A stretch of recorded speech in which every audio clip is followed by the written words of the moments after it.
Hello दोस्तों, नमस्कार। RJ Hindi कहानी में आपका बहुत बहुत स्वागत है। दोस्तों, कहानी का पूरा आनंद लेने के लिए वीडियो को लास्ट तक देखें। अगर कहानी पसंद आए तो कृपया चैनल को जरूर सब्सक्राइब करें और वीडियो को लाइक करें। तो दोस्तों चलिए शुरू करते हैं।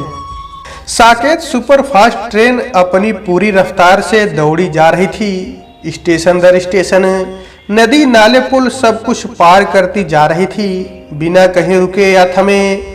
हर मंजिल को अपने पहियों से नापते हुए वो कहीं नहीं रुकी थी। बस निर्धारित स्टेशन पर ही रुकेगी कुछ देर को, फिर कुछ सवारियां उसमें चढ़ेंगी। उतरती तो ना के बराबर है, क्योंकि उसमें से अधिकांश लंबी दूरी का सफर तय करने वाले ही बैठे थे।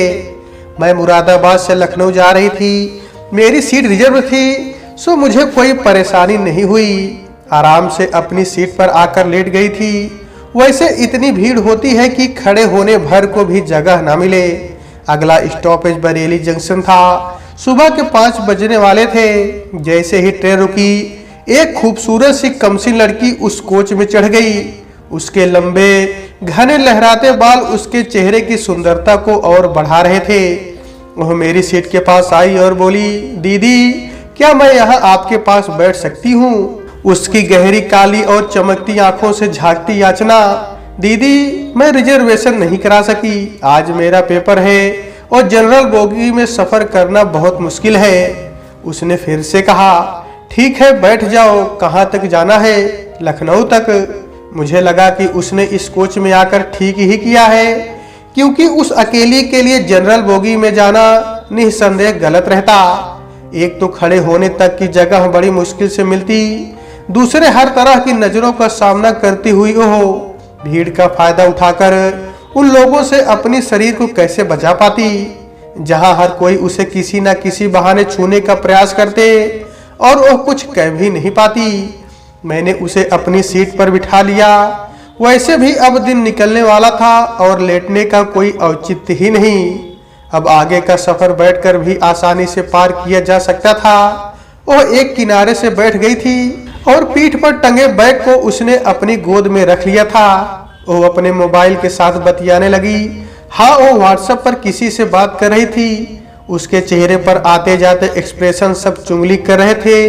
एक मनमोहक मुस्कान उसके चेहरे पर खिल रही थी, आंखें भोलती हुई सी। उसने एक बार को नजरें उठाकर चारों तरफ देखा, फिर मैसेज पढ़ने में लग गई। यह सिलसिला लगातार चल रहा था। उसकी पतली पतली लंबी उंगलियां खट कर टाइप कर देती, साथ ही एक स्माइली या कोई और स्टिकर मैसेज के साथ जोड़ देती। लगभग आधे पौने घंटे तक वो इसी तरह से मैसेज पढ़ने और भेजने में लगी रही। जब मोबाइल ने लो बैटरी का साइन दे दिया तो उसे मजबूरन फोन बंद करना पड़ा। मैं इतनी देर से बराबर उसके चेहरे के आते जाते भावों को ध्यान से देख रही थी।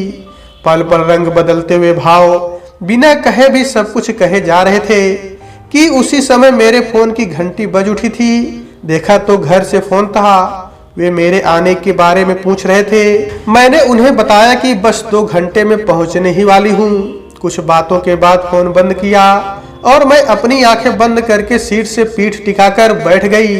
मैंने देखा कि वह लड़की अपनी गोल गोल चमकती आंखों से मुझे देख रही थी, मुझे भोलेपन से निहारती हुई। उस वक्त वह बड़ी अपनी सी लगी थी। शायद अब वो मुझसे बात करने को इच्छुक लग रही थी। समय बिताने को, मोबाइल की बैटरी खत्म हो जाने से या फिर मेरी आत्मीयता से भरी बातों के कारण, फिलहाल जो भी हो, मेरा भी मन उससे बात करने को करने लगा था।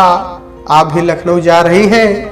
उसने मुस्कुराते कहते हुए बातचीत शुरू करने की पहल कर दी थी। हाँ, मैंने भी उसकी मुस्कुराहट का जवाब मुस्कुराकर देते हुए कहा, चलो फिर तो हम दोनों का साथ आखिरी स्टेशन तक रहेगा, है ना दी? हाँ, मैंने फिर मुस्कुराकर संक्षिप्त सा उत्तर दिया। अभी हम लोगों की एक छोटी मोटी बात ही शुरू हुई थी कि टीटी ने हमारे कोच में पदार्पण कर लिया। उस लड़की को देखकर बोला, कौन सी सीट है तुम्हारी? क्योंकि वह मुझे मेरी सीट दिखाकर गया था और वह लड़की मेरी सीट पर बैठी हुई थी। उसके कुछ न बोलने पर वह फिर बोला, टिकट दिखाओ। उस लड़की ने खड़े होकर अपनी जीन्स की जेब से टिकट निकाला और उसे दे दिया। टीटी टिकट को देखकर बोला, ये क्या है? ये तो जनरल टिकट है। क्या तुम्हें पता नहीं ये रिजर्वेशन कोच है। वो भोला सा मुंह बनाकर उसकी तरफ देखती रह गई। उसे इस तरह मासूमियत से निहारते देखा तो मुझसे न रहा गया और मैंने उसका बचाव करते हुए कहा, बैठा रहने दीजिए, मेरी सीट पर ही तो बैठी है, कहाँ जाएगी, अकेली तो है बेचारी। मेरी बात सुनकर उसने कृतज्ञता से मुझे देखा और अपनी बोलती हुई काली काली आंखों से न जाने कितनी ही बातें कर डाली, मानो हर बात पर मेरा शुक्रिया कर रही हो। अच्छा चलो ठीक है, 50 रुपए दे दो, मैं सीट दे देता हूँ। कहाँ तक जाना है? लखनऊ तक, उसने घबराई हुई आवाज में कहा और मेरी ओर याचना भरी नजरों से देखा।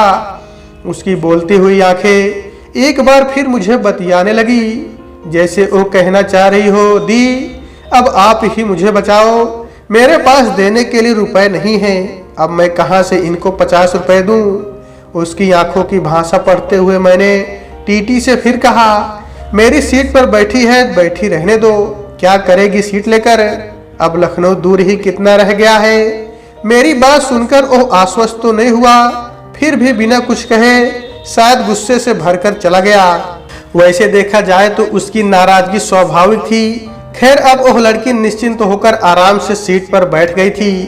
उसके चेहरे को पढ़ते हुए मैंने जाना कि अब वह चिंता मुक्त होकर बैठी थी। उसके चेहरे पर आते जाते सुकून भरे भाव को पढ़कर मैं भी तसल्ली से भर गई। उसने अपने बैग से एक बार मोबाइल निकाला और उसे खोलने का उपक्रम किया, किंतु वह पूरी तरह से डिस्चार्ज हो चुका था। फिर उसकी बैटरी निकालकर हाथ से रगड़कर दोबारा से डाली, पर मोबाइल ऑन नहीं हुआ।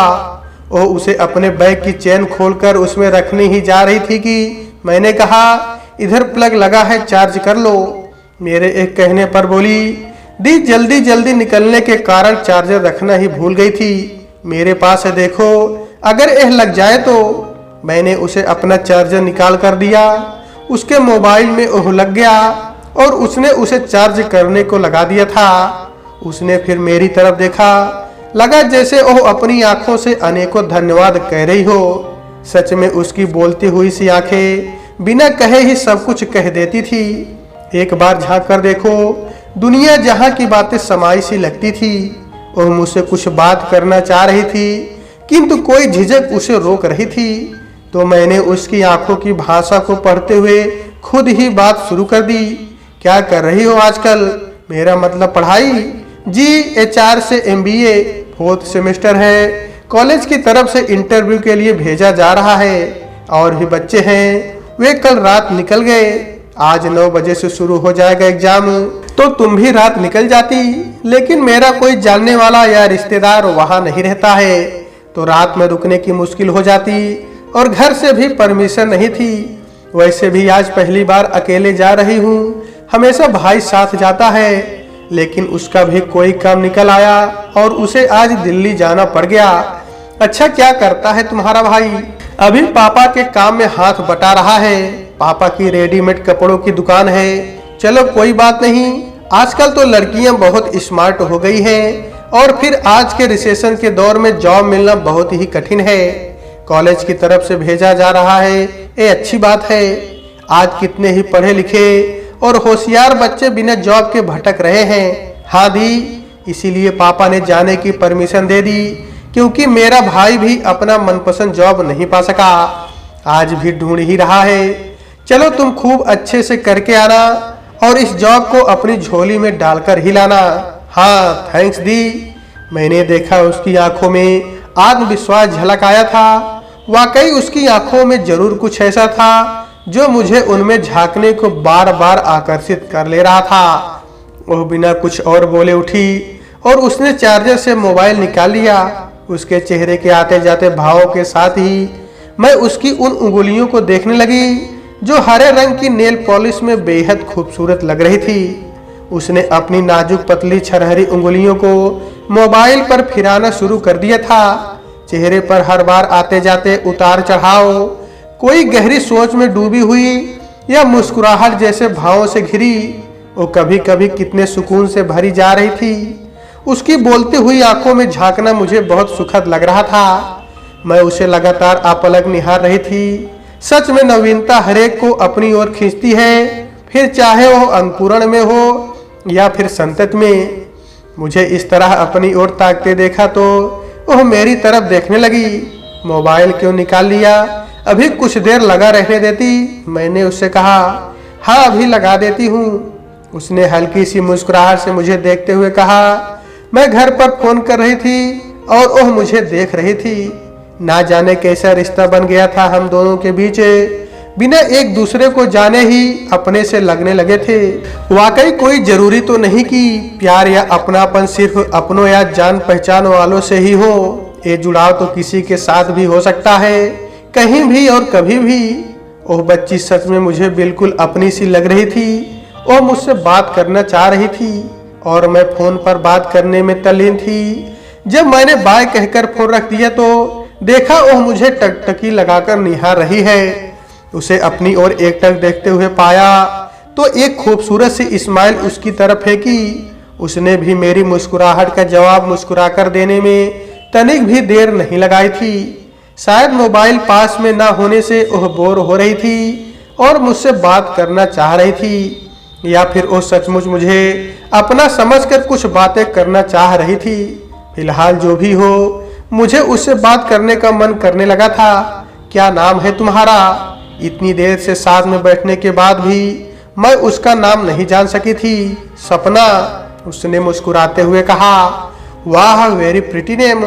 और सुनो, तुम्हारा नाम बिल्कुल तुम्हारी तरह से ही प्यारा है। यह सुनकर वो थोड़ा सा शर्मा गई थी। दी, आप कहीं जॉब करती हैं? उसने पूछा। हाँ। कहाँ पर? न्यूज़पेपर में। Very exciting job. आपको पता है दी, मेरा रुझान हमेशा से मीडिया में ही जॉब करने का था। मैं तो मॉस्कॉम का कोर्स करने वाली थी, लेकिन घर वालों को यह जॉब पसंद नहीं थी, सो जबरदस्ती से मेरा एडमिशन MBA में करा दिया। ये घर वाले हमारी खुशी क्यों नहीं चाहते, कभी हमारी क्यों नहीं सुनते, हमेशा अपनी ही चलाते हैं। क्यों नहीं जानना चाहते कि आखिर हम चाहते क्या हैं। उसकी बातें सुनकर मुझे लगा कि इस जरा सी लड़की के मन में अपनों के प्रति कितना गुबार भरा हुआ है। चलो कोई बात नहीं, जो होता है अच्छे के लिए ही होता है। हाँ दी, यह बात तो आप ठीक कह रहे हो। वैसे जो भी होता है उसमें हमारी कुछ न कुछ अच्छाई जरूर छुपी होती है। हाँ सपना, और हमारे घर वाले कोई हमारे दुश्मन थोड़े ही होते हैं, वे तो हमारा भला ही सोचते हैं। जी हाँ दी, कहकर वो हौले से मुस्कुराई। मुझे उसकी मुस्कान बेहद भली लगी, जो उसकी आंखों से भी झांक रही थी। कुछ रहस्य उसने अपने मन में छुपाए हुए लग रहे थे, जिन्हें वह मुझसे बांट लेना चाह रही थी। हाँ सपना, जो होना होता है सब कुछ उसी के हिसाब से होता चला जाता है। हमारी लाख कोशिशें भी उसे डिगा नहीं पाती। वह मेरी बातों को बड़े ध्यान से सुन रही थी। दी, आप लिखती भी है, राइटर है ना? हाँ, न्यूज़पेपर में जॉब करती हूँ तो लिखना पढ़ना चलता ही रहता है। दी, मैंने आपकी कहानी एक पत्रिका में पढ़ी थी, मुझे याद आया। हाँ, कुछ समय पहले मेरी एक कहानी छपी थी। हाँ, कभी कभार कोई कहानी भी लिख देती हूँ। दी, आप तो सभी कुछ लिखती हैं, तो यह बताइए कि आपको धर्म जाति में कितना विश्वास है? मैं सिर्फ इंसानी रिश्तों और मानवता में विश्वास करती हूँ। ये धर्म जात मुझे नहीं लुभाते। ये सब हम लोगों के द्वारा ही तो बनाए गए हैं। एक ही शक्ति है और सब एक में ही निहित है। मेरी इस बात को सुनकर उसके मन में सैकड़ों सवाल थे, जो उसकी बोलती आंखों से झांक कर चुगली करने लगे थे। वो मुझसे बहुत कुछ कहना चाह रही थी, पर कोई झिझक सी उसे कहने से रोक दे रही थी। उसकी झिझक तोड़ते हुए मैंने कहा, कुछ कहना चाहती हो? मुझसे कुछ पूछना चाहती हो तो बेधड़क मुझसे कह सकती हो। हाँ दी, मुझे बहुत कुछ जानना है, पूछना है, और मुझे पता है कि एक आप ही हो जो मेरे सारे सवालों के जवाब दे सकती हो। उसकी आंखों में मेरे लिए विश्वास का सागर गोते लगा रहा था। इतना भरोसा मुझ पर? अभी हमें मिले देर ही कितनी हुई है। मैंने उसे आश्वस्त करते हुए कहा, अच्छा चलो पूछो, क्या कहना चाहती हो? दिल खोलकर सब कुछ कह डालो। लगा कुछ तो है उसके दिल में, शायद बहुत कुछ है, जिसकी झलक उसकी बोलती हुई आंखें दे रही थी। आई एम इन लव, वो बेझिझक मुझसे बोल डाली। सच में प्यार कितनी शक्ति दे देता है। जब प्यार बहुत गहरा हो तो इंसान को एकदम निडर बना देता है। मैंने उसकी आंखों में झांका। निर्दोष मासूम कोई छल या झूठ का नामो निशान नहीं था। हाँ, वो सच कह रही थी। जब वो हमारे कोच में दाखिल हुई थी तभी मुझे एहसास हुआ था। लेकिन आजकल के बच्चे प्रेम को गलत रूप में परिभाषित करते हैं। जब तक काम है ठीक है, फिर दूध से मक्खी की तरह निकाल कर फेंक देते हैं। वे उसकी अहमियत को नहीं समझ पाते हैं।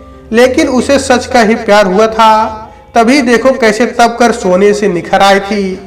मैंने उसकी आंखों की सच्चाई को जानकर कहा, तो क्या हुआ, ये उम्र ही ऐसी होती है जब प्यार होना स्वाभाविक है। फिर ये उदासी कैसी और क्यों? क्योंकि मेरा प्यार पूरा नहीं हो सकता, मैं उसे पा नहीं सकती, अधूरा ही रह जाएगा।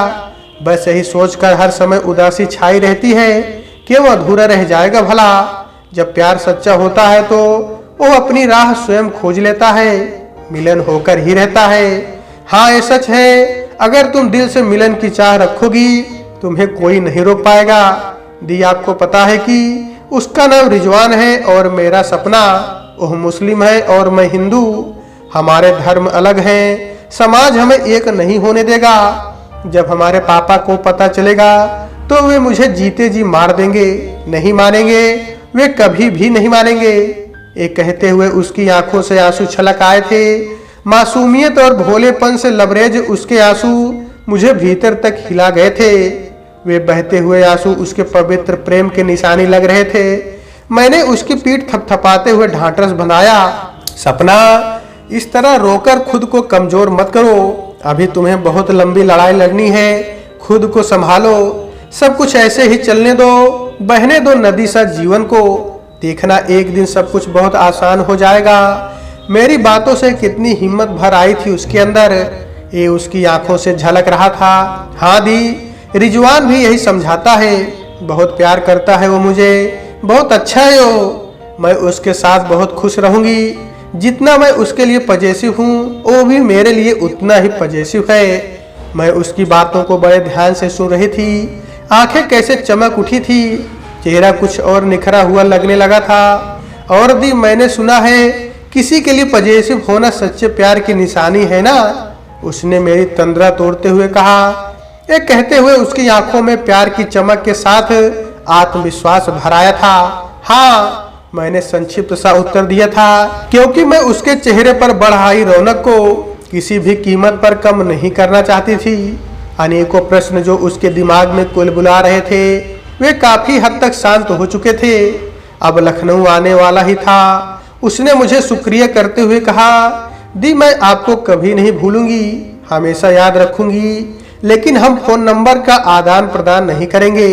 हम पहले की तरह से अजनबी तो नहीं रहे, लेकिन हाँ, मिलेंगे नहीं, क्योंकि हमारा राज आपके पास तक ही सीमित रहे। आपकी जो जगह मेरे दिल में बनी है वह ताउम्र बनी रहे। उसने मुझसे खूब गर्मजोशी से हाथ मिलाया और कहा, हो सकता है दी, हम फिर कभी यूं ही कहीं मिल जाएं, क्योंकि दुनिया तो गोल है ना। हाँ, क्यों नहीं? मैंने उसकी आत्मविश्वास से चमकती आंखों में देखते हुए कहा, दी, क्या सच में हमारे प्यार के बीच धर्म आड़े नहीं आएगा? क्या पापा मान जाएंगे? उसके मन में एक बार फिर आशंका घिराई थी। किसी अपने को पाने के लिए या उसके करीब रहने के लिए हमारा मन हमेशा आशंकाओं से घिरा रहता है। तुम खुद पर विश्वास करना शुरू कर दो, बाकी सब ऊपर वाले पर छोड़ दो, बहने दो जीवन को अपनी तरह से। मैंने उसे एक बार फिर से समझाया था, देखना सब ठीक ही हो जाएगा। ये आत्मविश्वास जो तुम्हारे मन में आया है ना, उसे किसी भी कीमत पर कम मत होने देना। यही तुम्हें जीत की राह पर ले जाएगा। ट्रेन सरकते हुए रुक गई थी। हम लोग अपनी मंजिल तक पहुंचकर बाय करके एक दूसरे से जुदा हो गए थे। वह चली गई थी और छोड़ गई थी अनगिनत सवाल। मैंने उसे तो सांत्वना दे दी थी, लेकिन वही सवाल मुझे तंग कर रहे थे। क्या सब कुछ उतना ही आसान है जितना कि कह देना? कितने भी बदलाव हो जाएं, फिर भी समाज वैसा ही रहता है। हर बार वही लड़ाई लड़ी जाती है। हर बार हर एक को अपनी लड़ाई खुद ही लड़नी होती है। क्या पापा मान जाएंगे? यह सवाल और उसका सशंकित चेहरा, वह आंखें मेरा पीछा करते रहे थे। फिर जीवन की आपाधापी में सब भूलने लगी थी। जीवन इसी का नाम है जो कर्तव्यों के कारण यादों को धूमिल कर देता है। जब उस दिन सुबह दरवाजे के पास पड़े अखबार को उठाया तो सबसे पहले नजर उस न्यूज पर चली गई थी एक और सामूहिक बलात्कार। एक हिंदू लड़की के साथ मुस्लिम लड़के ने अपने दोस्तों के साथ मिलकर बलात्कार किया। उसको अपने फार्म हाउस में बहाने से बुलाया। वो प्यार करती थी उससे, लेकिन लड़के ने दगा दे दिया और उसके विश्वास को तोड़ दिया। पहले तो ख्वाब दिखाए, फिर उन्हीं ख्वाबों को अपने और दोस्तों के लिए कुर्बान कर दी। अब वही बाप जो बेटी की दूसरे धर्म में शादी के खिलाफ था, उसे मौका मिल गया था शायद। यह सच में एक दुखी बाप की स्थिति में था जो पुलिस चौकी पर भूख हड़ताल पर बैठ गया था कि जब तक मुजरिम ना पकड़े जाए वो यहाँ पर ऐसे ही बैठा रहेगा। वे लड़के कांड करके फरार हो गए थे और पुलिस अपने हिसाब से काम कर रही थी।